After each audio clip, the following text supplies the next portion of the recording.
नमस्ते। मेरा नाम सिद्धांत है और ये है इस हफ्ते का आखिरी खर्चा पानी। जी हाँ, कल दशहरा है, 3 दिन की छुट्टी है। मेला वेला अगर लगा हो तो घूम लीजिएगा, मास्क वास्क लगा के जाइएगा।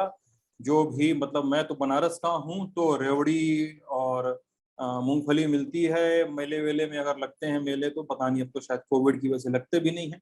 आप लोग के शहरों में पता नहीं क्या रिस्ट्रिक्शन कैसे होंगे, तो उस तरह से घूमिए होंगेगा। खर्चा पानी तो अब सोमवार को आएगा। और आज के खर्चा पानी में हम एक बहुत जरूरी टॉपिक की बातचीत करते हैं। टॉपिक को आप अगर ऐसे समझना हो तो हम ऐसे बता सकते हैं, कल मध्य प्रदेश में किसानों पर लाठियां चली। क्यों चली हैं? क्योंकि किसान खाद मांग रहे थे। फिर खाद को लूटने की भी खबरें हैं, किसानों ने खाद लूट ली। तो इस तरह की मिश्रित खबरें आई हैं। और कल के खर्चा पानी में हमने छोटा सा एक ब्रीफ दिया था कि देश में क्या फर्टिलाइजर्स की किल्लत है। अब आज के एपिसोड में हम उसको थोड़ा ब्रेक डाउन करें। फर्टिलाइजर का पूरा जो अंक गणित है, हम उसको देखेंगे। और हमारे साथ हैं आज के हमारे गेस्ट, जो हर बार सप्ताहांत में होते हैं। इस बार सप्ताहांत जल्दी आ गया तो वो भी जल्दी आ गए।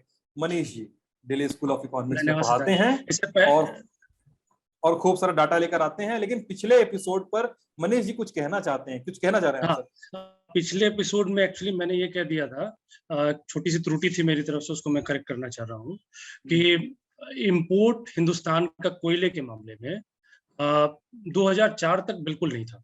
2004 के बाद हम लोगों का एक इकोनॉमिक ग्रोथ हमने विटनेस किया और ग्रेजुअली हमारा जो इंपोर्ट का शेयर है टोटल कंजम्पशन ऑफ कोल में, वो ग्रेजुअली बढ़ता गया। और अभी के हालिया स्थिति ऐसी है कि तकरीबन 20% जी जी कोयले का हम आयात करते हैं। तो ये एक छोटी सी त्रुटि थी। उसके अलावा जो बाकी आर्गुमेंट था वो उसी तरीके से है, उसमें कोई परिवर्तन नहीं। ठीक है। तो मनीष जी, हम लोग आज बातचीत करेंगे इस पूरे फर्टिलाइजर की क्राइसिस पे। सबसे पहले तो इस पूरी बातचीत में मैं आपसे ये जानना चाहता हूँ कि क्या है मामला, क्या है? शॉर्टेज है देश में खादों की? फर्टिलाइजर्स की किल्लत चल रही है? मामला बता जानते हैं आपसे। सबसे पहले हमें ये समझना पड़ेगा कि बेसिकली जब हम फर्टिलाइजर की बात करते हैं तो फर्टिलाइजर कोई एक तो होता नहीं है। इसको आमतौर पे 3 कैटेगरी में बांटा जाता है। एक है नाइट्रोजन बेस्ड, उसके बाद फॉस्फोरस, और तीसरा है पोटेशियम बेस्ड। तो इस तरह के 3 फर्टिलाइजर होते हैं। फर्टिलाइजर सभी फर्टिलाइजर की कमी नहीं, ये न्यूट्रिएंट्स हैं और इसके बेसिस पे अलग अलग फर्टिलाइजर जैसे यूरिया हो गया, डीएपी हो गया, पोटास हो गया।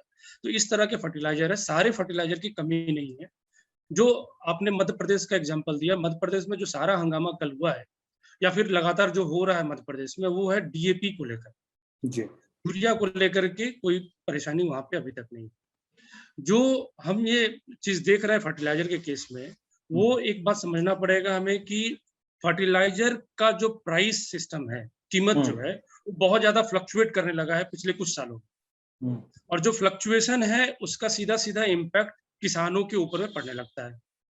अब मैं आपको, आपने कहा आंकड़े लेकर के आते हैं, तो आज भी मैं आंकड़ों के साथ में ही हूँ। मई 2020 से पहले जो एक्चुअल प्राइस था डीएपी का 50 केजी के पैकेट का, वो 1200 रुपया था। डीएपी यानी डायमोनियम फॉस्फेट करके जो आता है। जी जी जी। तो उस पे जो सब्सिडी कंपोनेंट बनता है वो लगभग 500 रुपया बन रहा था उस समय में। तो किसान के जेब से जो आउट ऑफ पॉकेट एक्सपेंडिचर था किसान का, वो लगभग 700 रुपया था। मई के महीने में ही पिछले ही साल 50 केजी के पैकेट की कीमत हो गई 1900 रुपया। तो अगर सब्सिडी नहीं बढ़ती तो किसान के आउट ऑफ पॉकेट एक्सपेंडिचर बढ़ता, लेकिन उस समय सरकार ने इसको बढ़ा करके 1200 रुपया सब्सिडी का कंपोनेंट कर दिया। तो किसान ने जो पहले पे कर रहे थे 700 रुपया, वही रह गया। लेकिन डीएपी का जो प्राइस है वो और आगे बढ़ता चला गया, इनपुट उसका बहुत महंगा हो गया इंटरनेशनल मार्केट में, तो कंपनी ने फिर से उसको रिवाइज कर दिया और बढ़ा करके 50 केजी के पैकेट का कीमत, जो अभी वर्तमान में भी वही है, वो लगभग 2400 रुपया हो गया।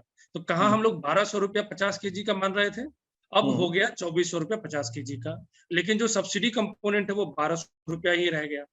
तो इस तरीके से जो आउट ऑफ पॉकेट एक्सपेंडिचर है किसानों का, उसमें लगभग 500 रुपए की वृद्धि हो गई। 700 रुपए पहले देते थे, अब वो 1200 रुपया दे रहे हैं। तो एक समस्या किसानों के लिए यहाँ पे है कि सब्सिडी कंपोनेंट का जो शेयर है वो कम हो गया और जो उनके आउट ऑफ पॉकेट एक्सपेंडिचर का जो शेयर है वो बढ़ गया। जो अंतर हो जाता है सब्सिडी और नॉन सब्सिडाइज के बीच में वो लगभग 1200 का है, 2400 की कीमत है। तो ओपन मार्केट जो जनरली फर्टिलाइजर के केस में ब्लैक मार्केटिंग होता है, अगर किसान वहां से ला करके खरीदेंगे बहुत महंगा पड़ जाएगा उनको। तो यही बात है कि कीमत एक तरफ बढ़ी है बहुत ज्यादा, बढ़ने की वजह से किसानों में एक असमंजस और संकट की स्थिति है, जिसकी वजह से वो उसको खरीदना चाह रहे हैं अपने यूज के लिए। और दूसरी बात ये है कि डीएपी का उत्पादन, मैं अभी आंकड़ा देख रहा था फर्टिलाइजर एसोसिएशन का डेटा जो है अप्रैल से लेकर के दिसंबर 2019 का और अप्रैल से लेकर के दिसंबर तक 2020 का डेटा। तो जो फर्टिलाइजर की उत्पादन है उसमें भी कमी, डीएपी का जो उत्पादन है उसमें भी कमी हमें देखने को मिल रहा है। डीएपी का जो उत्पादन हुआ 2019 में अप्रैल से दिसंबर के बीच में वो हुआ था 3.5 मिलियन टन। अच्छा। और जो पिछले साल हुआ है वो हुआ 3 मिलियन टन, लगभग 5 लाख टन की उत्पादन में ही कमी हो गई। तो एक तरफ हम देख रहे हैं प्राइस बढ़ रहा है जिसके कारण आपाधापी बढ़ी है, इंटरनेशनल मार्केट का एक कंपोनेंट है उसमें प्राइस बढ़ने में। दूसरा चीज ये है कि प्रोडक्शन, जो डोमेस्टिक प्रोडक्शन है वो भी घटा है। और एक असमंजस की स्थिति इसलिए भी है कि लॉकडाउन कब हो जाए ना हो जाए, एक असमंजस अभी भी बना हुआ है, पॉलिसी मेकर्स में भी बना हुआ है, जनता में भी बना हुआ है कि तीसरे वेव आ जाएगा तो फिर से सब कुछ इकोनॉमिक एक्टिविटी जो है वो ठप पड़ सकता है। तो इसके लिए कुछ ना कुछ डिमांड साइड में भी इन्फ्लेटेड डिमांड भी है किसानों के साइड से भी, कि वो चाहते हैं कि वो स्टोर करके रखें। लेकिन उससे कहीं ज्यादा ये है कि अभी रबी की शुरुआत होने वाली है, रबी फसल की, उससे पहले भी फर्टिलाइजर की जरूरत होती है। तो ये सारे कंपोनेंट की का एक समुचित रूप हम देखते हैं कि किसानों के बीच में आपाधापी है और वो चाहते हैं कि डीएपी खरीदें। प्रोडक्शन में भी कमी हुई है। क्यों कमी हुई है? जो प्राइस का फ्लक्चुएशन है उसका सीधा इम्पैक्ट फार्मर पे अब क्यों पड़ने लगा है और क्यों ज्यादा पड़ने लगा है, ये सारा सवाल हमारे सामने में है जिसको हम लोगों को आंसर करने की जरूरत है। अच्छा, एक तो चीज समझ में नहीं आती है, प्राइस बढ़ता है, सरकार सब्सिडी बढ़ाती है, किसान की जेब पे उतना ही खर्च आता है, जबकि सरकार अपने खजाने पे लोड डालती है, उधर प्रोडक्शन बहुत बढ़ती है। सरकार कॉस्ट कंट्रोल करने की कोशिश क्यों नहीं करती है? सरकार क्यों नहीं डीएपी का प्रोडक्शन इंसेंटिवाइज करती है ताकि प्रोडक्शन ही सरकार के खजाने पे लोड कम पड़े? मतलब ये तो टैक्स पेयर के जेब पर बोझ है ना, कैसे मनीष जी? जी बिल्कुल, ये टैक्स पेयर के जेब पे भी बोझ है। और अगर ये चीज इसी तरीके से ट्रांसलेट होता रहे तो जो खाद्य हम लोग खाना खा रहे हैं उसमें भी फिर वो रिफ्लेक्ट होगा और वहां से भी हमें नुकसान होगा। लेकिन जो आपने एक महत्वपूर्ण बात उठाई कि सरकार क्यों नहीं इसके पीछे एक्ट करती है और आखिर कर रही है तो क्या कर रही है, इसमें मैं आपको थोड़ा सा पीछे ले जाना चाहूंगा। 2010 में फर्टिलाइजर के जो प्राइसेस सिस्टम है उसको डी कंट्रोल कर दिया गया था। यूरिया को छोड़ करके बाकी का जो फर्टिलाइजर है उसमें एक नया मैकेनिज्म लाया गया, न्यूट्रिएंट्स बेस्ड इस सब्सिडी स्कीम, एनबीएस। तो इस स्कीम में एक्चुअली होता क्या था कि जैसे मैंने आपको शुरू में बताया कि फर्टिलाइजर कुछ न्यूट्रिएंट्स से मिलकर के बनते हैं, एनपी, नाइट्रोजन, पोटेशियम और फॉस्फोरस, एनपीके बेसिकली। तो पहले ये होता था कि फर्टिलाइजर के ऊपर में सब्सिडी कंपोनेंट होता था, मतलब जो फर्टिलाइजर किसान इस्तेमाल कर रहा है उस पे सब्सिडी मिल रहा है कंपनी को। लेकिन अब उस फर्टिलाइजर को बनाने में जो न्यूट्रिएंट्स का इस्तेमाल हो रहा है, एनपीके का जो इस्तेमाल हो रहा है, उस पे सब्सिडी मिल रहा है। दूसरी परिवर्तन ये हम देखें 2010 में यूपीए 2 की सरकार में, दूसरा परिवर्तन ये हुआ कि यूरिया के अलावा बाकी सारे केसेस में ये कह दिया गया कि कंपनी, जो फर्टिलाइजर कंपनी है वो खुद कीमत तय करेंगी। तो ये भी जरूरत नहीं है कि जो आपने फर्टिलाइजर के ऊपर में सब्सिडी डिसाइड किया न्यूट्रिएंट्स के बेसिस पे, वो पूरा का पूरा ट्रांसफर हो जाएगा किसानों को, क्योंकि जो रेशियो है अलग अलग फर्टिलाइजर में अलग अलग तरीके का रेशियो होता है, इनका जो कंपोजिशन है चेंज होगा अलग अलग। तो बहुत सारे इसके कारण है जिससे ये डाउट जरूर उठता है कि जो सब्सिडी सरकार ने दिया क्या वही उसी मात्रा में ट्रांसफर हुआ कि नहीं आगे। तीसरी बात ये कि इन सारे चीजों के अंदर में जनरली जब लोग बात करते हैं सब्सिडी की तो वो कहते हैं कि सब्सिडी जो फर्टिलाइजर के ऊपर देने से जमीन को नुकसान हो रहा है, जमीन बंजर हो रही है, उसकी उर्वरता को नुकसान हो रहा है वगैरह वगैरह। लेकिन साथ ही साथ एक दूसरा पक्ष भी होता है जो ये कि अगर हम फर्टिलाइजर का इस्तेमाल नहीं करते हैं तो जितना हमारा रिक्वायरमेंट है देश को खाना खिलाने के लिए, वो रिक्वायरमेंट हम पूरा नहीं कर पाएंगे, क्योंकि उत्पादन जो बढ़ता है वो फर्टिलाइजर की वजह से बढ़ता है। ये भी एक तथ्य है। लेकिन इस दोनों तथ्य के बीच में एक तो सच्चाई है, वो ये कि फर्टिलाइजर का इस्तेमाल एक संतुलन के साथ होना चाहिए। मतलब आपका डीएपी का कंपोजिशन, यूरिया का कंपोजिशन या फिर जो बाकी खाद आप डाल रहे हैं उसका कंपोजिशन बिल्कुल संतुलित होना चाहिए। अगर कोई भी एक चीज ज्यादा होता है तो उससे उसका दुष्प्रभाव बहुत ज्यादा होगा। ये पूरा रिजिम आने के बाद जो मैंने आपको एनबीएस रिजिम बताया 2010 में, उसके आने के बाद हुआ ये कि यूरिया का इस्तेमाल बढ़ गया और जो सब्सिडी शेयर है सरकार का अगर आप देखेंगे वो भी यूरिया के ऊपर में ज्यादा बढ़ गया और लगातार घटता गया। ये बाकी का जो डीएपी है, जो फर्टिलाइजर है उसके ऊपर में घटता गया। ये समुचित रूप से अगर आप देखें तो इसका कहीं ना कहीं इन्वायरमेंटल इम्पैक्ट भी बहुत ज्यादा खतरनाक हो सकता है, जो अक्सर लोग बोलते हैं। तीसरी बात इसमें यह है कि जो सब्सिडी की बात हम कर रहे हैं, 2014 के बाद, 2014-15 के बाद सब्सिडी में बहुत ज्यादा गिरावट हुआ। अगर 2019-20 को अगर हम हटा दें तो लगभग ये गिरावट कंटिन्यूअस है। 2014-15 में जो सब फर्टिलाइजर सब्सिडी था वो 71,000 करोड़ के लगभग था। 2020-21 में भी वो 2020-21 में वो 71,000 करोड़ का ही फर्टिलाइजर सब्सिडी बना हुआ है। लेकिन इसमें यूरिया का कंपोनेंट ज्यादा है और बाकी फर्टिलाइजर का कंपोनेंट, जो सब्सिडी कंपोनेंट है, वो बहुत कम हो गया। लेकिन अगर आप इसको इन्फ्लेशन से एडजस्ट कर देंगे, रियल सब्सिडी देखेंगे तो इसमें आपको डिक्लाइन दिखाई देगा। तो सब्सिडी का एक जो हवा बना करके लोग कहते हैं कि सब्सिडी किसानों को मिल रहा है, और तो उसमें भी कहीं ना कहीं गिरावट हम लोगों ने दर्ज किया है पिछले 6-7-8 साल में। इसके अलावा भी एक पॉइंट में सब्सिडी के ऊपर मैं बोलना चाहूंगा, और ये एक मिथ है जो सभी लोगों को बांटा जाता है, थोक पे बांटा जाता है। जब आप कंपनी को, फर्टिलाइजर कंपनी को सब्सिडी दे रहे हैं तब आप कहते हैं कि वो किसानों को सब्सिडी जाता है, क्योंकि वो कैरी फॉरवर्ड कर देते हैं सब्सिडी को। लेकिन जब आप किसानों को सब्सिडी दे रहे हैं तो उस समय भी ये चीज समझना चाहिए लोगों को कि किसानों की कीमत, जो कॉस्ट ऑफ कल्टीवेशन वो तैयार करते हैं, उसमें वो रिफ्लेक्ट होगा। जाहिर सी बात है। तो जो अनाज आपके और हमारे पेट में जाता है, सब्सिडी उसमें शामिल है। अगर सब्सिडी वहां पे नहीं होता तो वो अनाज जो आपके और हमारे पेट में गया वो भी महंगा होता।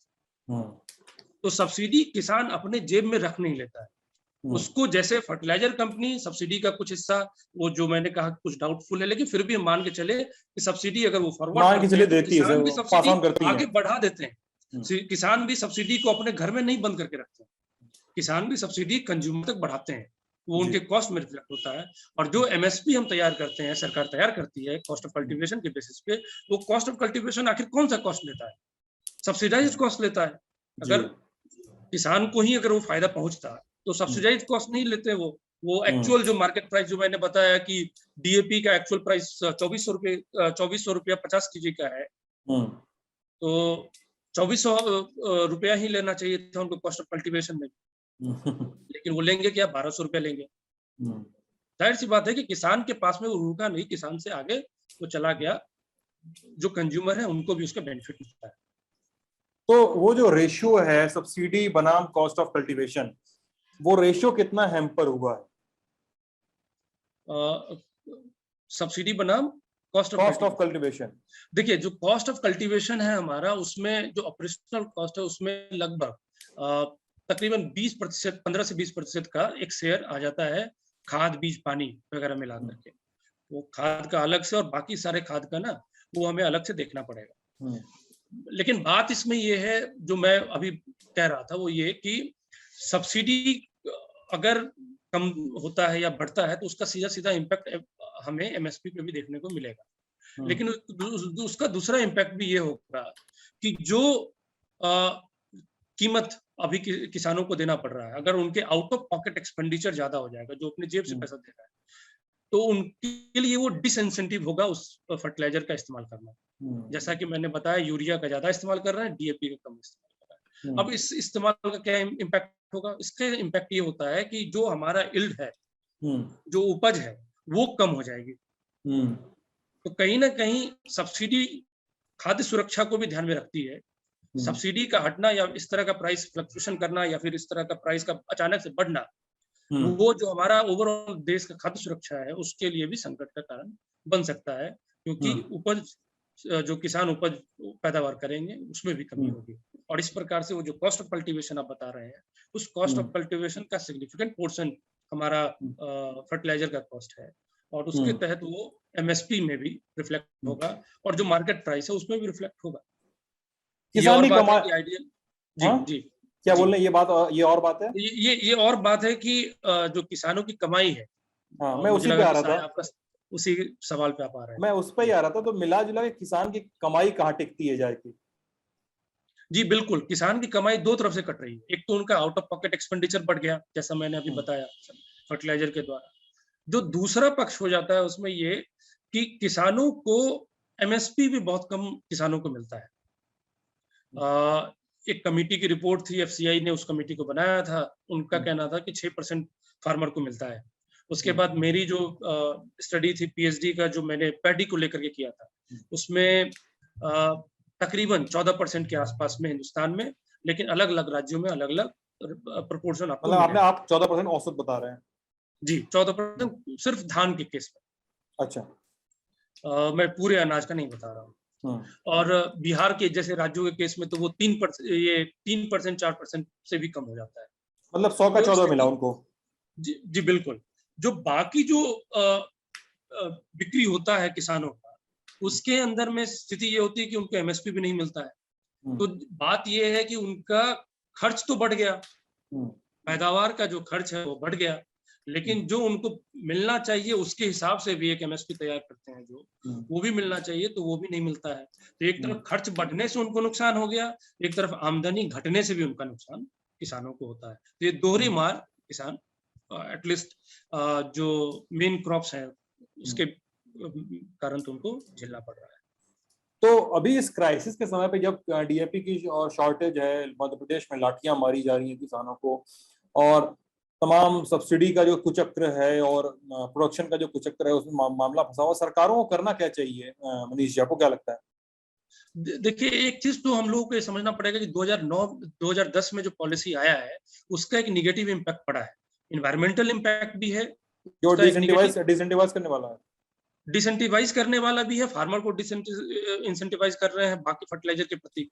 यूरिया का जो शेयर है वो बढ़ता चला गया है, जिसका एक नुकसान तो होगा ही होगा, बहुत ही गंभीर नुकसान होगा एनवायरमेंटली।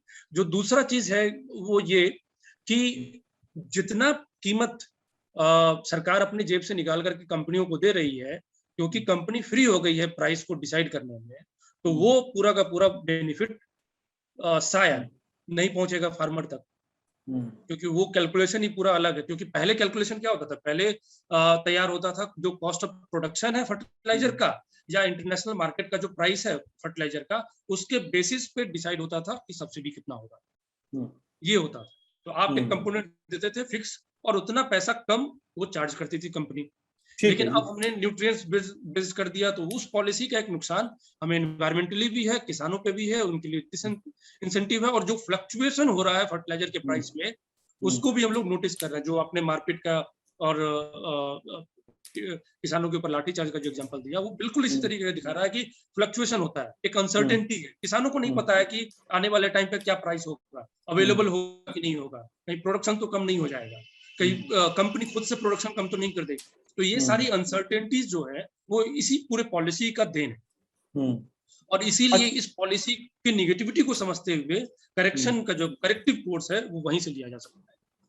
हाँ, अच्छा, मिला जुला के लेकिन फर्टिलाइजर के दाम तो बढ़ेंगे ही ना, जब नेचुरल गैस के प्राइस में बड़े 62% हाँ, एक बिल्कुल। हम लोग सीएनजी वाले जिस दिन बात कर रहे थे, सीएनजी का भी बढ़ा, उसका भी एक इम्पैक्ट हमारे फर्टिलाइजर पे है, उस वहां से भी बढ़ेगा। तो जो बहुत सारे इनपुट का जो हम इस्तेमाल कर रहे हैं फर्टिलाइजर के प्रोडक्शन में, वो अगर उसकी कीमत बढ़ेगी तो जाहिर सी बात है इधर भी कीमत बढ़ेगी।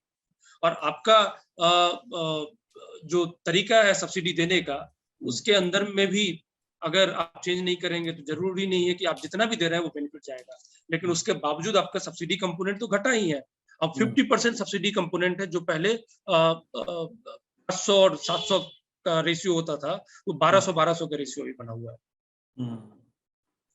ठीक है, अब किसानों के ऊपर ज्यादा बोझ है। हाँ हाँ, क्या क्या क्या? तो किसानों के ऊपर ज्यादा बोझ है, यही चीज हम लोगों को थोड़ा सा समझना पड़ेगा, और किसानों के लिए इंसेंटिवाइज कैसे करें, इसके डायरेक्शन में कदम लेना पड़ेगा सरकारों को। ठीक है, चलते हैं अपनी अगले खबर की ओर। आज सुबह से, कल रात से ही कई अखबारों में, कई न्यूज वेबसाइट्स पे एक खबर चल रही है कि जो इन्फ्लेशन का नया आंकड़ा आया है, उस वजह से बैंक में रखी आपकी एफडी पर इंटरेस्ट रेट कम हो जाए। आपकी इंटरेस्ट रेट कम क्या होगा, निगेटिव हो जाए। मनीष, आपने भी वो खबर आपकी निगाह से गई होगी वो? जी जी, ये चीज मैंने भी देखी। लगभग जो इन्फ्लेशन का जो रेट है, रिटेल प्राइस इन्फ्लेशन का, वो 5.6% है। और अगर आपको बैंक में रखे हुए अपने संपत्ति पे अगर आपको इंटरेस्ट मिल रहा है 5.6% से कम, तो जाहिर सी बात है कि आप इन्फ्लेशन से एडजस्ट करेंगे तो 1 साल के अंदर में आपको नुकसान हो रहा है। जो एग्जाम्पल आपने, हम लोग पहले जब चर्चा कर रहे थे, जो आपने मुझे भेजा था, उस एग्जाम्पल में ये दिख रहा है कि अगर 1 साल के लिए आपने फिक्स डिपॉजिट कर रखा है, जो शॉर्ट टर्म फिक्स डिपॉजिट है, उस पे आपका जो अर्निंग होता है वो 5.3% का है। और 5.6% का अगर एनुअल इन्फ्लेशन है आपका, तो जो एक्चुअल अर्निंग हुआ आपका वो हुआ -0.3%। मतलब ये कि आपकी जो आमदनी है वो घट गई। तो अब इसके बीच में क्या किया जा सकता है? लोगों के पास में 2-3 तरीके हैं। एक तरीका जो बहुत ही प्रचलित है, वो ये कि जहाँ पे ज्यादा इंटरेस्ट मिल रहा है वहां पे अपने डिपॉजिट को डाइवर्ट कीजिए। और आजकल शेयर मार्केट की तरफ, म्यूचुअल फंड वगैरह इसकी तरफ लोगों का बहुत ज्यादा रास्ता बन रहा है, लेकिन वो बहुत रिस्की भी होता है। बहुत सारे लोग उस रिस्क से बचना भी चाहते हैं, ये भी एक सच्चाई है। और किसी को भी आप 100% श्योर होकर के नहीं कह सकते हैं कि आपको यहाँ पे इन्वेस्ट करना चाहिए। इनफैक्ट अगर आप 60% भी श्योर होकर किसी को बोल रहे हैं तो बहुत बड़ा नंबर है शेयर मार्केट के इन्वेस्टमेंट के लिए। तो आप इतना श्योर होकर के बोल नहीं सकते हैं लोगों को। तो लोगों के पास में जो सिक्योर डिपॉजिट ढूंढते हैं, उनके लिए ये बहुत ही आसान रास्ता है। लेकिन अगर इन्फ्लेशन का रेट अगर इसी तरीके का बढ़ रहा है, और इंटरेस्ट रेट जो सरकार लगातार घटा भी रही है, आरबीआई घटा रही है, अगर इंटरेस्ट रेट घटता है और ये बढ़ता है, बहुत सारे जो पेंशनर्स हैं, जो इंटरेस्ट पेमेंट के बेसिस पे अपना मंथली खर्चा निकालते हैं, उनके लिए बहुत ज्यादा नुकसान हो जाता है इस मामले में। लेकिन साथ ही साथ हम क्या आने वाले टाइम पे ये देखेंगे कि इंटरेस्ट रेट बढ़ेगी?